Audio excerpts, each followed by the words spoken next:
ನಮಸ್ಕಾರ ವೀಕ್ಷಕರೇ, ಕರ್ನಾಟಕ ಸರ್ಕಾರದ ಮಹತ್ವಾಕಾಂಕ್ಷೆಯ ಗೃಹಜ್ಯೋತಿ ಯೋಜನೆ ಮತ್ತೆ ಸುದ್ದಿಯಲ್ಲಿದೆ. ಇಂದಿನಿಂದ ರಾಜ್ಯಾದ್ಯಂತ ಫಲಾನುಭವಿಗಳ ಮನೆ ಪರಿಶೀಲನೆ ಆರಂಭವಾಗಿದೆ. ಯಾರು ನಿಜವಾಗಿಯೂ ಯೋಜನೆಗೆ ಅರ್ಹರು, ಯಾರು ಅನರ್ಹರು, ಸರ್ಕಾರ ಏಕೆ ಈ ಕ್ರಮವನ್ನು ಕೈಗೊಂಡಿದೆ, ಉಚಿತ 200 ಯೂನಿಟ್ ವಿದ್ಯುತ್ ಯೋಜನೆ ಮುಂದುವರಿಯುತ್ತದೆಯೇ? ಈ ಎಲ್ಲ ಪ್ರಶ್ನೆಗಳಿಗೆ ಉತ್ತರ ಈ ವಿಶೇಷ ವರದಿಯಲ್ಲಿ ಕೊಡ್ತಾ ಹೋಗ್ತೀನಿ. ಗೃಹಜ್ಯೋತಿ ಯೋಜನೆ ಅಂದರೆ ಏನು? 2023ರಲ್ಲಿ ರಾಜ್ಯ ಸರ್ಕಾರ ಗೃಹಜ್ಯೋತಿ ಯೋಜನೆಯನ್ನ ಜಾರಿಗೆ ತಂತು. ಈ ಯೋಜನೆಯಡಿ ನಿಗದಿತ ಷರತ್ತುಗಳನ್ನು ಪೂರೈಸುವ ಕುಟುಂಬಗಳಿಗೆ ಪ್ರತಿ ತಿಂಗಳು 200 ಯೂನಿಟ್ ವರೆಗೆ ಉಚಿತ ವಿದ್ಯುತ್ ನೀಡಲಾಗುತ್ತಿದೆ. ಈ ಯೋಜನೆಯಿಂದ ಲಕ್ಷಾಂತರ ಕುಟುಂಬಗಳು ಲಾಭವನ್ನು ಪಡೆದಿವೆ. ಬಡ ಮತ್ತು ಮಧ್ಯಮ ವರ್ಗದ ಕುಟುಂಬಗಳ ವಿದ್ಯುತ್ ವೆಚ್ಚ ಕಡಿಮೆಯಾಗಿದೆ.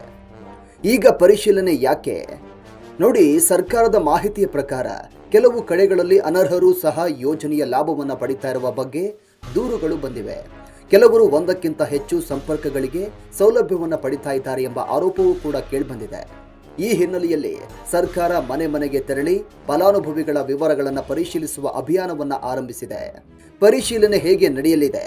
ಅಧಿಕಾರಿಗಳು ಮನೆಗಳಿಗೆ ಭೇಟಿ ಕೊಡ್ತಾರೆ, ವಿದ್ಯುತ್ ಸಂಪರ್ಕದ ವಿವರವನ್ನು ಪಡಿತಾರೆ, ಫಲಾನುಭವಿಯ ಗುರುತು, ನಿವಾಸದ ಮಾಹಿತಿ, ಬಳಕೆಯ ಪ್ರಮಾಣ, ದಾಖಲೆಗಳ ಹೊಂದಾಣಿಕೆ ಇತ್ಯಾದಿ ಅಂಶಗಳನ್ನು ಪರಿಶೀಲನೆ ಮಾಡಲಿದ್ದಾರೆ. ಯಾವುದೇ ಅಕ್ರಮ ಕಂಡುಬಂದರೆ ಸಂಬಂಧಿತ ಪ್ರಕರಣಗಳನ್ನು ಪರಿಶೀಲಿಸಿ ಮುಂದಿನ ಕ್ರಮಗಳನ್ನು ಕೈಗೊಳ್ತಾರೆ. ಇನ್ನು ಜನರ ಆತಂಕ ಏನು ನೋಡಿ, ಈ ಕ್ರಮದಿಂದ ಅನೇಕ ಫಲಾನುಭವಿಗಳಲ್ಲಿ ಆತಂಕ ಮೂಡಿದೆ. ನಮ್ಮ ಉಚಿತ ವಿದ್ಯುತ್ ನಿಲ್ಲುತ್ತದೆ ಎಂಬ ಪ್ರಶ್ನೆ ಹಲವರಲ್ಲಿ ಇದೆ. ಆದರೆ ಸರ್ಕಾರದ ಉದ್ದೇಶ ಅರ್ಹರಿಗೆ ಯೋಜನೆ ಮುಂದುವರಿಸಿ ಅನರ್ಹರನ್ನ ಮಾತ್ರ ಹೊರಗಿಡುವುದಾಗಿ ಅಂತ ಅಧಿಕಾರಿಗಳು ಹೇಳ್ತಾ ಇದ್ದಾರೆ. ಇದು ರಾಜಕೀಯವಾಗಿ ಚರ್ಚೆ ಆಗ್ತಾ ಇದೆ. ವಿರೋಧ ಪಕ್ಷಗಳು ಸರ್ಕಾರದ ಕ್ರಮವನ್ನ ಪ್ರಶ್ನೆ ಮಾಡ್ತಾ ಇದ್ದಾರೆ. ಸರ್ಕಾರ ಮಾತ್ರ ಇದು ಪಾರದರ್ಶಕತೆಗಾಗಿ ನಡೆಸ್ತಾ ಇರುವಂತಹ ಪರಿಶೀಲನೆ ಅಂತ ಸಮರ್ಥನೆ ಮಾಡಿಕೊಳ್ತಾ ಇದೆ. ಈ ವಿಚಾರ ಮುಂದಿನ ದಿನಗಳಲ್ಲಿ ರಾಜಕೀಯ ಚರ್ಚೆಗೆ ಕಾರಣವಾಗುವಂತ ಸಾಧ್ಯತೆ ಕೂಡ ಇದೆ. ಒಟ್ಟಾರೆ ಗೃಹಜ್ಯೋತಿ ಯೋಜನೆಯ ಮನೆ ಪರಿಶೀಲನೆ ರಾಜ್ಯದ ಪ್ರಮುಖ ಬೆಳವಣಿಗೆಯಾಗಿದೆ. ಅರ್ಹ ಫಲಾನುಭವಿಗಳಿಗೆ ಆತಂಕ ಪಡುವ ಅಗತ್ಯ ಇಲ್ಲ.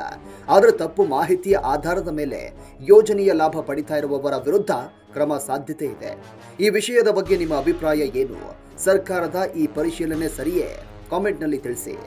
ಈ ವಿಡಿಯೋ ಇಷ್ಟವಾದರೆ ಲೈಕ್ ಮಾಡಿ, ಚಾನಲ್ ಸಬ್ಸ್ಕ್ರೈಬ್ ಮಾಡಿ, ಶೇರ್ ಮಾಡಿ. Thank you.